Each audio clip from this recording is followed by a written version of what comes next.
so if you are a first-time seller on Amazon, or you're thinking about selling on Amazon, ideally you want to start selling or find a product in a category that's more, high demand. The demand is there, but also very low competition, because when you go into a more low competitive niche, it's going to be easier for you to become that premium product within that niche, because there's not too many established sellers. So basically, I had this in mind. I knew that, it would be easier to go into a, less competitive niche. But the thing is, I really wanted to go into the niche that I had picked out, despite knowing I would, come across some challenges, simply because I knew how to differentiate the product. I knew that differentiating this product, the product would be unique, and that many of my competitors who were doing well had really, terrible listings, and I knew that I could come in with a differentiated product and come up with a really good listing, that would help me stand out from other competitors. However, wanting to come into this category with these things in mind, it still wasn't easy, and I'm going to be 100% transparent about what I'm currently facing and what's the outcome currently. So basically, I'm not going to give the exact product or give the exact niche that I went into, so I'm going to try to keep it general, but it's going to give you guys still a good idea of what it's like to pursue the journey that I decided to pursue.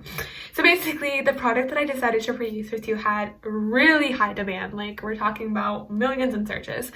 And so basically, I knew there was high demand for this product. I didn't exactly choose the exact category. I went into a sub niche of this very high demand product. And so I wanted to focus on the sub niche. And that sub niche had really good search volume, and there was demand for it.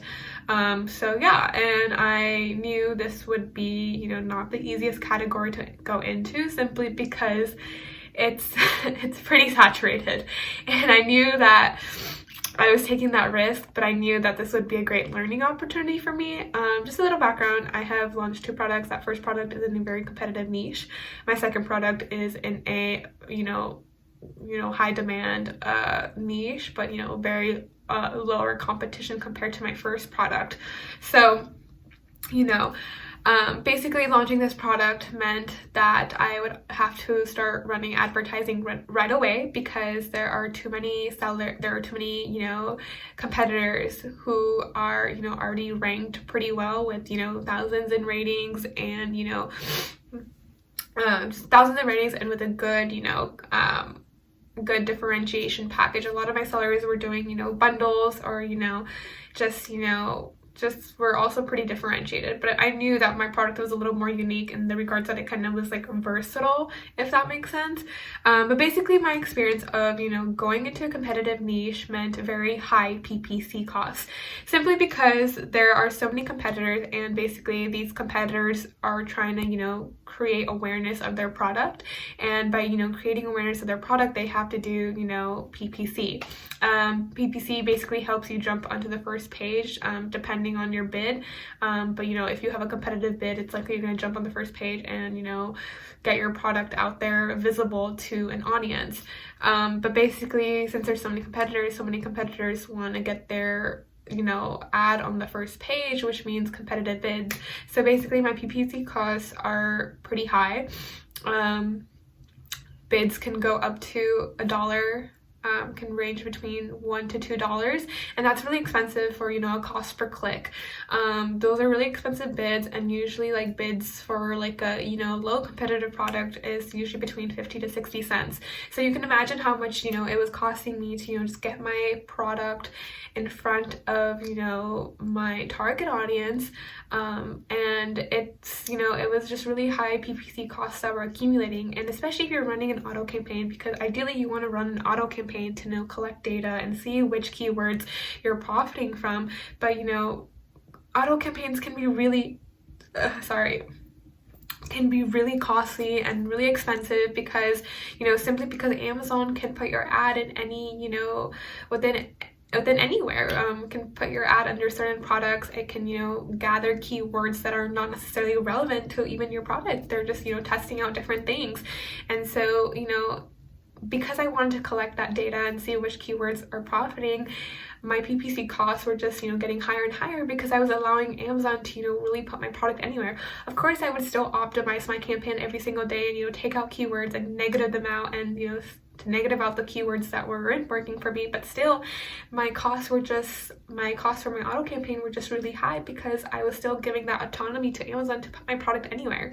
And with bids also really high within that campaign, it's no wonder why my ACoS was high and why my costs were overall just really high in general. So when you're going into a high competitive niche, be aware for really high PPC costs. For me, they were still pretty high, even just optimizing it every single day. And it's gotten to that point where I paused my auto campaign because I've collected enough data to realize, okay, these are the keywords working for me and these are the keywords not working for me. Let me put these all in the negative section. So that's one thing, disadvantage of going into a very high competitive niche.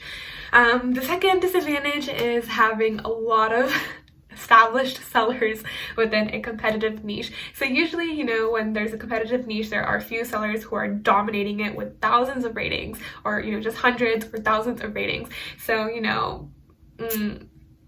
I had to compete with sellers who had hundreds and hundreds of ratings and were, generating really good sales simply because they had good reviews. The thing with my competitors, most of them were pretty bad reviews. I guess it was like 50% positive and the other was just like 40%, negative. But, at the same time, you also have just established sellers who, have such high ratings and such good reviews that, sometimes your customers are just going to opt in for them simply because they're just more reputable and they have the social proof. When you're going into a high competitive niche, in order to stand out is through ratings and through, good reviews. And because my product is new, I'm still trying to generate those reviews and, show to other customers like, hey, my product is good and it's worth, investing in. But it's hard when, you're just starting out and, even when you're getting tons of sales, it's often that only like 1 in 100 of that customer, 1 in 100 who are buying your product will leave that review. So, it's really hard because, you can do all these things. You can be involved in the early review program, which will help incentivize your customers to, write reviews. It will help incentivize 5 people get 5 guaranteed reviews.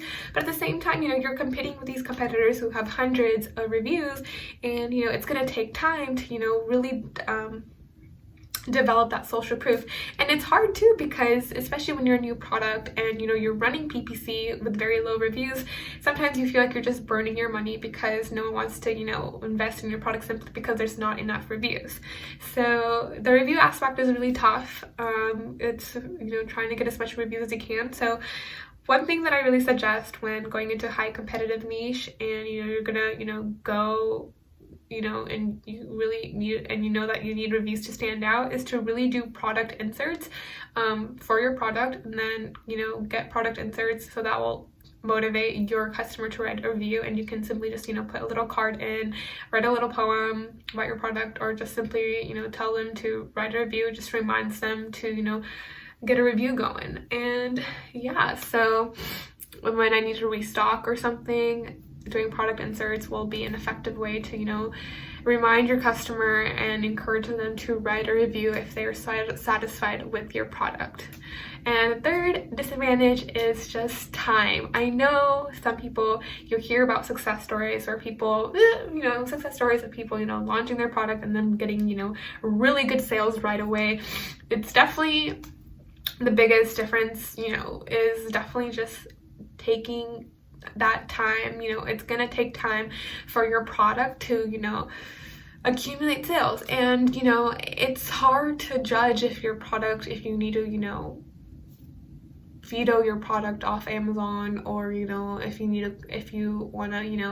you still have belief in your product. It's really hard to determine that because first of all, you're just in a really competitive niche and you're right now just focused on trying to climb up the ranks. So it's really hard to tell if you want to continue with that product, investing in that product, or if you should kill that product, and because you spent that PPC advertising money and you don't want that money to be burned away. But business is all about learning and making mistakes, and again, learning from your journey. For me, I knew that even if this product was going to fail, it was still a learning opportunity for me to do better and to stick with more little competitive niches, because I understand that, hey, these are all the risks involved in going into a high competitive category. So what I'm trying to say in this overall video is that I'm not saying you should not go into high competitive niche. I think if you know how to differentiate your product, and you know that you can have differentiate your product by having so much more value to what your competitors are doing, then that's on your discretion to go into a high competitive niche. I personally believe if you're first time selling, you're a first-time seller, then highly recommend to stick to a low competitive niche or category, because you're kind of still new to the game. You don't want to waste a lot of money.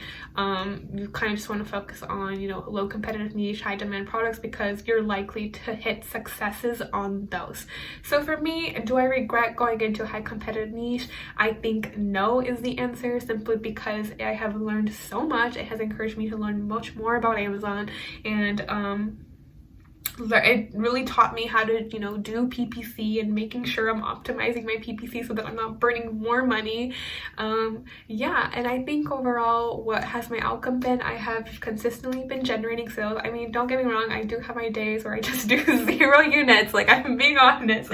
In those days I just cry myself to sleep. No, I'm just kidding. But like, I do have days where I'm like selling nothing, and then there are days where I'm like doing more than the average. It fluctuates, and I think it's just really still testing out what works for me, and continuing to use profitable keywords in my campaigns. And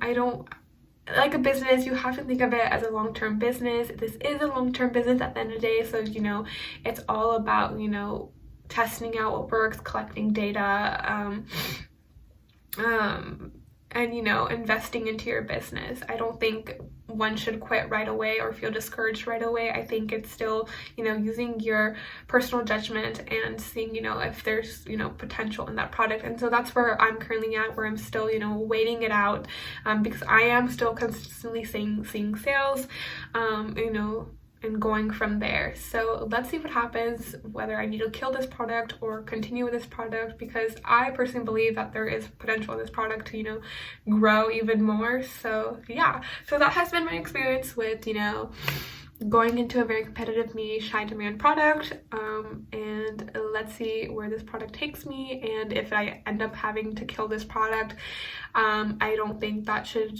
define me as a seller. I think what makes what makes a great seller is just taking risk and learning from them. And even if it isn't successful, I think it's just being persistent and being never giving up. So yeah, thank you guys for watching. I hope this was informative, or you got something from this or whatnot. And if you have any questions below, feel free to drop them. And yeah, please subscribe to the channel. I post FBA content on a weekly basis and whatnot. But yeah, thanks for watching, you guys. Appreciate it.